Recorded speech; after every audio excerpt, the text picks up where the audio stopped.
nga doon na tayo Diyos nga walay katapusan. Siya nila nga si ulam nga may walay katapusan kinaluwi. So, ang Hebrew word sa Diyos na to, maning ulam. Then, kani nga ulam, maning ang eternal God na atong nabatunan. So, walay katapusan Diyos na atong masinagyan. Then, maning siya ang anak sa tao nga nagsuroy-suroy niya sa kaiglesiyahan. So, kaiglesiyahan, nag-iskutan namin, mauni ang mga madaugo iglesia sa matag lokalidad. So, kita karoon nga bahin na ng lokalidad na ang kailan ulam na Diyos na atong masinatian. Pagdala na po ni nga may mong mananaw. Kung kay kani nga Diyos nagsuroy ni sa mga madaugo na lokalidad. Nakita na to nga sa masahon sa bugna, masahon ni ipakita nga ito kay Juan. Then, araw na makita niya ang pananawon, ikinahanglan niya nga manaa siya sa Espiritu. Si Juan, yun siya, I was in the Spirit. From the Lord. Sinaa siya sa Espiritu, ang makita niya ang pananawon sa Diyos. Pananawon, kalabot sa Iglesia. Ipalayag sa Igsoon nga ang masahon sa bugna, dunay upat na pananawon. So, una, ang pananawon, kalabot sa Iglesia. Then, ang pananawon, kalabot sa kalibutan. Then, ikatulong mo ang dakong Babilonia. Then, ang ikaw pa, mao ang inasaman sa mga manawon. Mao ang bagong Jerusalem. So, dahil ko ng Ginoo sa masahon sa bugna, na mauli ang dala na to, nga araw na mahimos sa taong mananawon. So, ipadayak din ang araw na masayran ka na ito kung sa kasinatian ni Juan, kung sa ang ipadayak kay Juan, kinahanglan niya ita mahimo. Imo na ito nga kalanon kaning basaw na. Niyo siya ang punto sa Igsoon nga ulan na itong nagbasa sa pulong. Dahil ang sadihang iyang dibasa ang pulong, mahimo sab siya ang pulong. Masabot, mahimo siyang buhing pulong alang sa Diyos. So kita mahimo buhing pulong alang sa Diyos. Mahimo pagmatuod sa Diyos karong kalibutan na. Then ito ang punto niyo siya nga kinahanglan sa ang pagpangalagad sa mga magtuturo. O mga ganito, niulang ko niya ang pagbasa sa yunuko. Sadyang nagbasa siya, wala siya nasabot kung saan niyang ibasa. O kung may padala sa Diyos, sa Espiritu si Felipe. Aron sa pagsaysay kung saan niyang ibasa sa iyo. So, nakikita din ito na ang pagsaysay ni Felipe, mawala ni ang ministry karon. Aron nga masayran na ito ang pure word na itong ginabasa. Mahubad ang pure word na ginabasa. So kaya ang ibasa sa iyo ko pure word na basahon ni Israel. Na kinahanglan siya may translate o i-explain sa iya aron na masabtan niya. So itong pag-abot ni Felipe, ipadaygan din siya unsa ang buhat kasabutan ni basahon na. Matong nakaingon siya, unsa pa may nakalamad aron nga mabot isuwando. Unsa pa nakaulang. So matong gikinahanglan din nato ang ministry. Aron na masayran nato unsa gyud ang buhat pasabot sa basahon sa bugna. So matong ikatulong na gikinahanglan nato mga igsoon. Ingon siya, ministry open us of the word of God. O ni ang pagbukas nato. Pagbukas alam nato sa basahon ng igsoon. Kaya kung pure word lang, hindi kaya nato masabtan. Hindi kinahanglan nato ang ministry. Kaya ikatulong, kinahanglan nato ang Diyos na musulod ka nato. Sa dihang mubasa ka sa pulong, makabalay diay ang Diyos sa sulod ka. Kaya kanina pagbalay, mamani ang magdala nato nga maka-testimonya ta sa uban. Hindi kami igo ang masulod ang Diyos sa sulod. Kanina to, kinahanglan ko diay ang mula ang Diyos, gikan nato. Tunay pagpaagay sa tulo sa Diyos sa atong kinasuluran. So, salamat sa ito, ipadayon ta nga pinaagi sa atong Espiritu. Ang kaling tulo sa Diyos, kaling anak sa tao nga nagsuroy-suroy sa kaiglesiyahan, mas sinatian diay sa matalusan.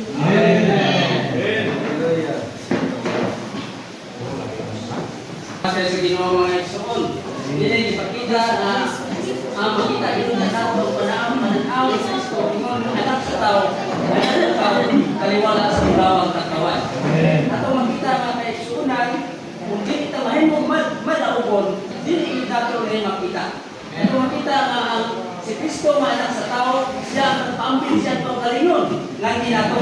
Ginaagi sa iyang mga pagkantos, nang di matuod siya, kung nagpalang siya mong galing siya dito sa cross. Aron mapaambil ang iyang Diyos nung ginabuhi, nganhin sa kaiglesia. Iyon ang bulawang tangkawan, siya usap ang dunay bulawan mong kinaiya nga hinulma sa bulawan ng kinaiya siya sa iglesia. At makita mga tayo sumala sa book na Unulpe o hanggang sa Grisi nga si Apostol Juan, ikaw siya sa Espiritu.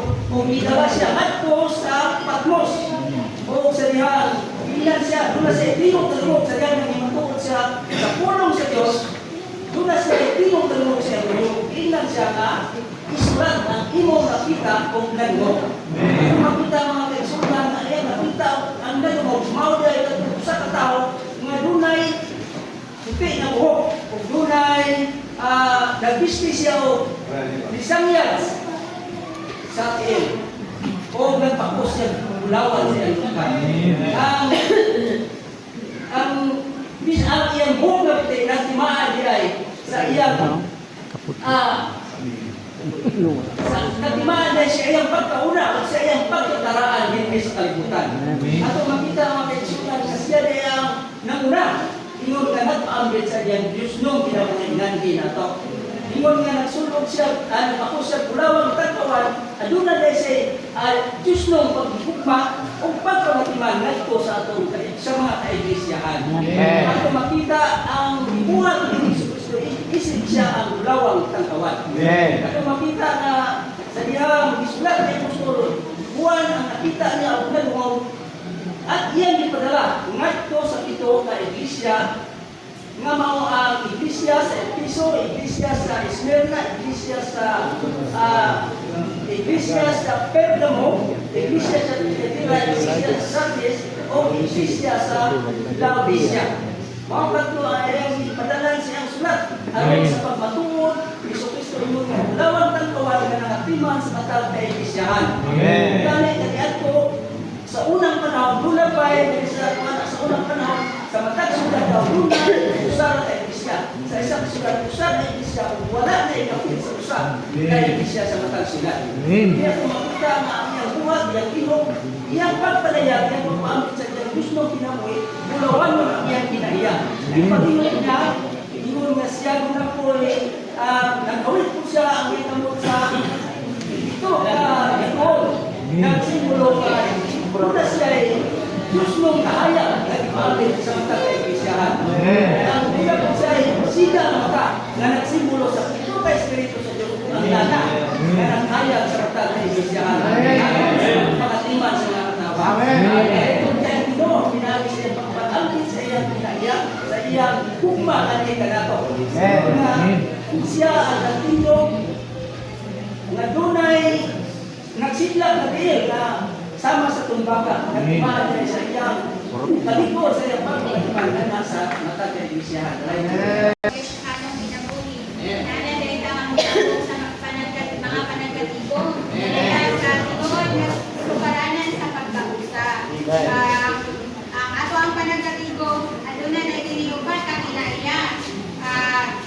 Ang una, the people of God should always be one. So, aduna sa John 17:11, nagampo ang Ginoo nga mausa ang tatay. Nga sila natulo sang Dios ana sa pagkausa. Nagampo ang Ginoo ani mga igsoon. Kanang wala jud tay pagbahin-bahin sa ato ang talwala. Kanang ang pagbahin-bahin kanang wala na sa sukaranan sa pagkausa. Ang ikaduha nga kinaiya, the unique name into which God's people should gather is the name of the Lord Jesus Christ. The reality of which name is the Spirit. Ang Matthew 18:20, nalingon siya nga, for where there are two or three gathered into my name, there I am in their midst. So wala na Kristo din kinahanglan ka na mag-gather na lang tayo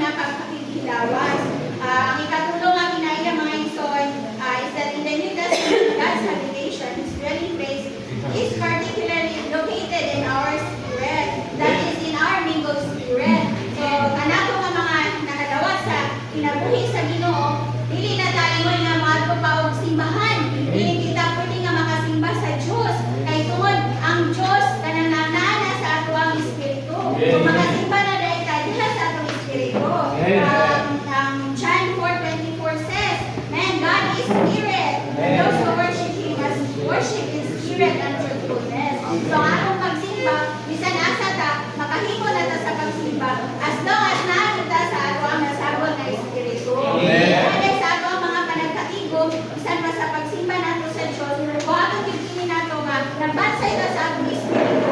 Ang tanan ng pagabuhaton nato mga isot, ihagyog sa espiritu.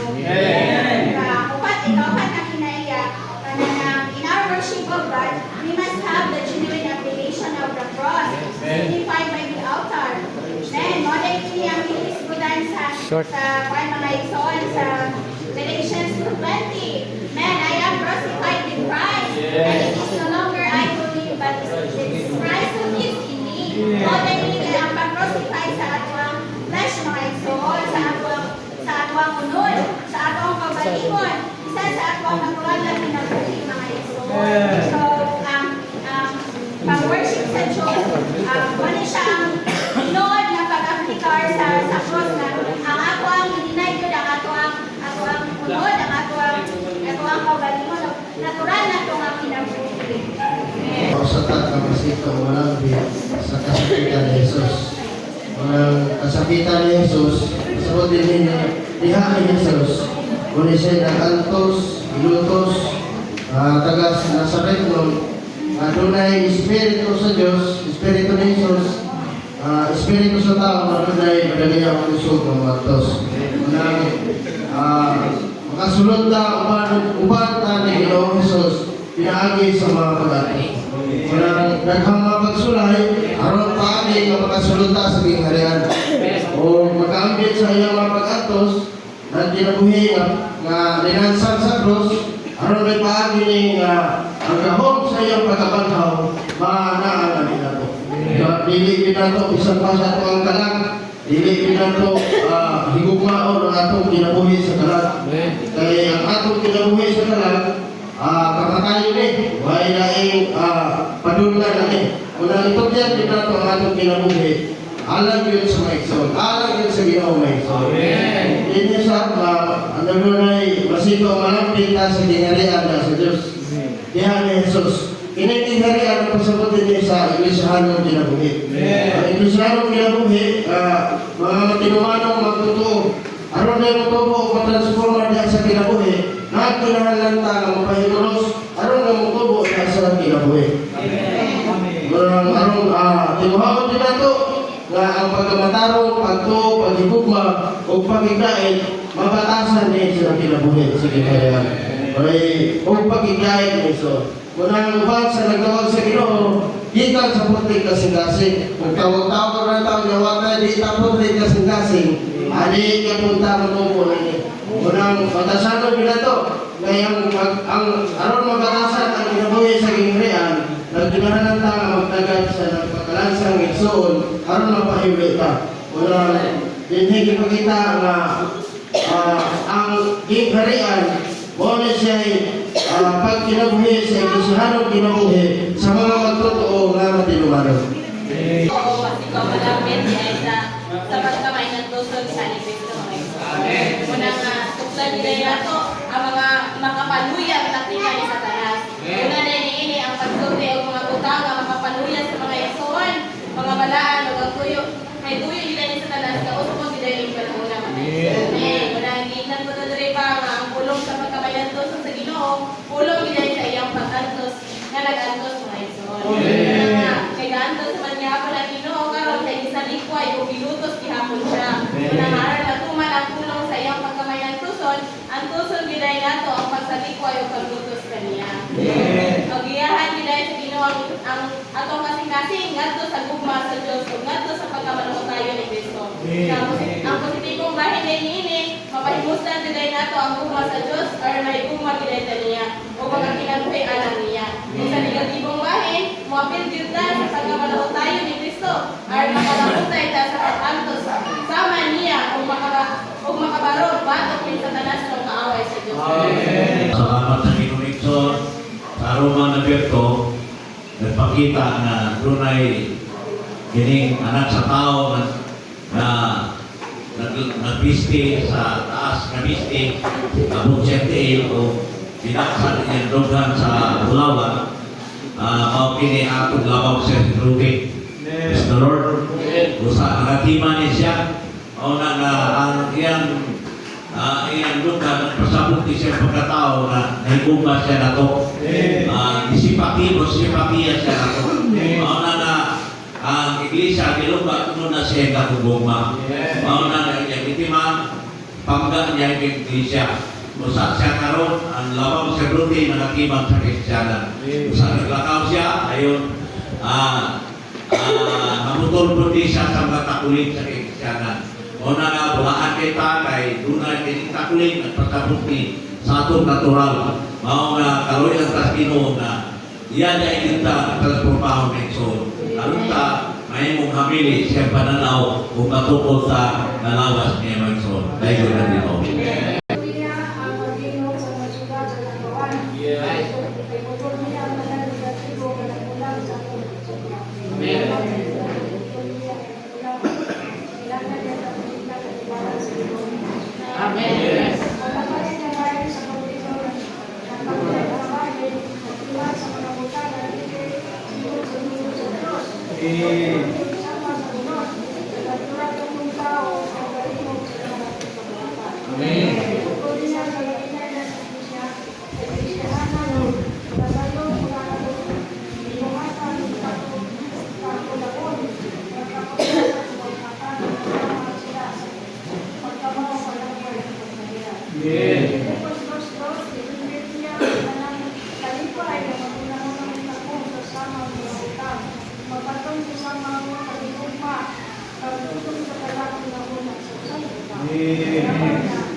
Six na lang.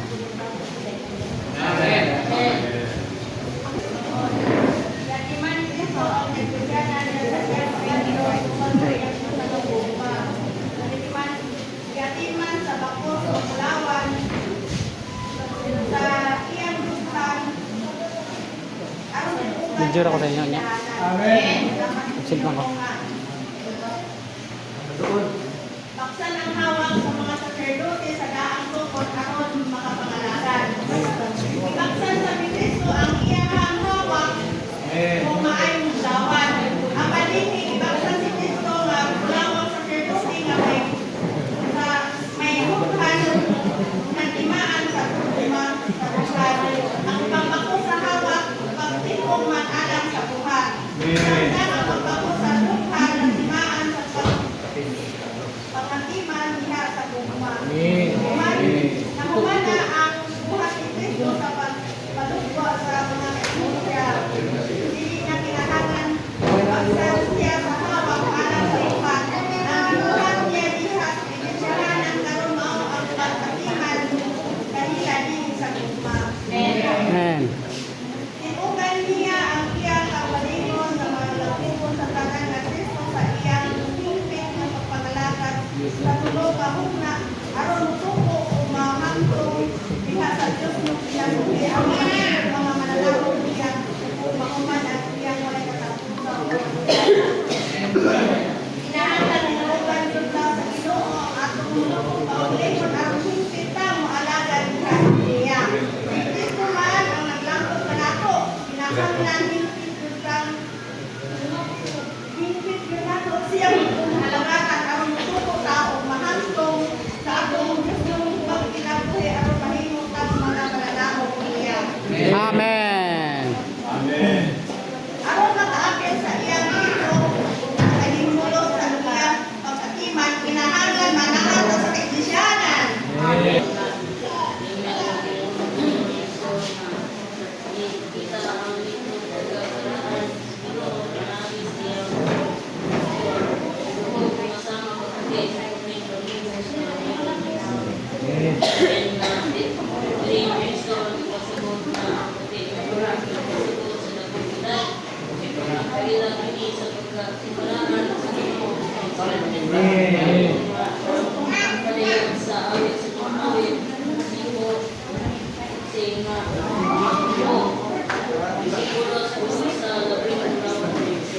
And that the Lord proves himself that he Agent 1 to his head and hair being sown. Amen. That we need a vision of the Lord as the angel of our soul. Amen. That us, amen, kita believe that kita na yan. Taga-scale lang ko na. Taga-scale lang sharing. Taga-scale. Pagpadayan sa iyang buhay. Amen. That his eyes is the expression of his love, and that his expression is for us for his son. Amen. Sama sa kalayo ang siga sa mata sa Ginoo. Aron man kini makakaliit o makasusi siya sa pagkong pinaagi sa pagkayan. Ang pito ka mata sa Ginoo mao man ang pito ka espiritu sa Dios kay gipadala niya sa yuta alang sa paglihok o pagbuhat niya. Sa Ginoo. Ang mga tiil sa Ginoo sa kumbalang nagsidlak agaw sa iba sa bungo. Kalimahan ibumpit na masanagon pagawin niya, nahimo niyang tapos ng hukom sa Diyos ng paghukom. Sa diri sa Ezekiel, kalimahan yun ang pagawin sa puwing binuha. Dili baligo ya sa awan kay Imas, hindi ni ulid, prangka, matinumanon diya sa Diyos ng grasya. Ingon ang bugna unang sisi na ang ginagal sa datang tubig nga makagahog mao'y tingog sa makagahog sa natalan nga Diyos. Nagtimaan kini sa kaseryoso o kaugdang sa iyang pagpamulong. Ang tingog sa Ginoo nagdala di ay pagtakod o pagtuman gikan sa tanang binuhat niya pinaagi sa iyang pulong gilalang sa Diyos ng kalibutan. Ang tingog sa Diyos dili pinay ordinaryo kundi balaan o puno sa otoridad. Kristo ang nagtupot sa masanagong mga sinugo sa Kekresyanan. Ang mga sinugo na nangitong o kinaiya o nangitong posisyon sama sa mga ito, mga katong dunay pagkong sa Ginoo nato sa iyang katawan. Ang mga tagawan o mga bituon ulos ng dayak sa gabi. Ang tagawan na nagrepresenta sa Iglesia niyusang butang samtang tinagsa bituon na nagrepresenta sa sinugo sa usa ka Iglesia lokal. Dahil sa mangitim na gabi sa pagkadawat sa Iglesia, kinahanglan 44 seconds. tayo ang paghayag sa Ginoo sa Iglesia o sa tagtagsa ka sinugo niini. Paglusi kay ang pulo ang istuwi o nagtuwan sa kahit pasadway sulag na espada o mudulot bisan sa pagkain sa kalag o sa espiritu sa mga tutahan o kauyukan o makahimo sa katulad sa mga una o mga tuyo sa kasing-kasing. Salamat sa Ginoo nga na Kristo nga mula sa imbaba ang hait nga espada nga way sulag amaw ang pulo bilang hukom o patay nga mubatok sa mga negatibong tao nga mautang. Paulo 16, makita nato ang pag-usap sa dagway ni Kristo. Nagsidlang sama sa adlaw, sama sa nagsugi. Kita nato din ang pag-appreciate sa nangita sa Ginoo. Sidlang sa iyang naumili. O sa ang pagpapit sa iyang kinabuhi, nato sa iyang mga magulo. Ang kini nga pagpapit sa kinabuhi, alam man sa paghayag o paghukom o pagpadamat sa iyang kinabuhi. Palabot kang Kristo, nagpakita ng pagpalaga sa hingalian. Ang masahol sa Daniel o ang masahol sa Revelation, nagpakita sa usang lamang kapananawon. Pananawon sa tao, nga naglakaw, paniwala sa kaibisan. Pero ang kini nga Kristo, ang kini nga tao mo si Kristo. Siya sa ang una o kinalasan. Ikaw na una, siya he is the initiator, he is the planner. Then, as the last, he is the completer, the perfecter, and the finisher. As the first and the last, he assured us that he will not leave his work unfinished. Umanon yun niya ang iyang buhat. Amen. Ang napiso, mabuhi, diya sa iglesia, nga pagpalayan sa iyang lawas, mahimo sa ning buhi, mahimo sa ning bago, o mahimong pusgan, pinaagi ni Kristo, nga tao, nga nagpakaulakaw, paliwala sa iglesia. Amen. Ato ni kay Muslim, isip una o kinalasan. Tingnan niyo nga hinahanap daw basta tagay ako mga higayon at paagi ang Ginoo nga makahimo o makakuha nato diya sa pagpili nato sa atong pagpalingon. Upasal sa cross, pagwala sa atong ginabuhi sa kalag. makontrol niya ang kamatayon sa hadis. Hanggang ganyan, so sa akong kaugalingon niya ay atong humilian kini adlaw-adlaw. Kaya mao kini pagkatabang nato diya sa Tuhan.